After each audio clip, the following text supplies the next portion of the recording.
resmi saya buka. Universitas Gajah Putih yang lahir dari aspirasi masyarakat Kabupaten Aceh Tengah mulai memasuki langkah baru kehidupan. Jika periode sebelumnya dilalui dengan berbagai hambatan, mencari dan menemukan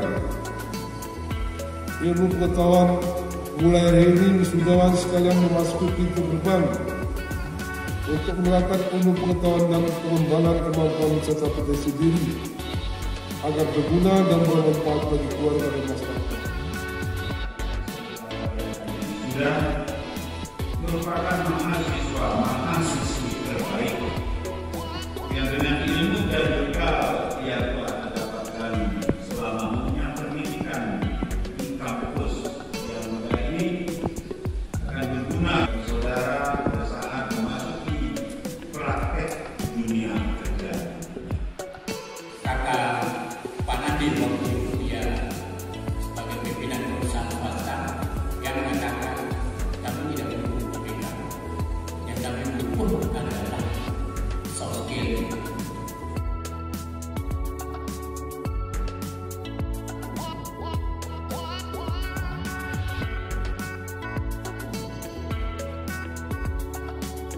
Apresiasi kepada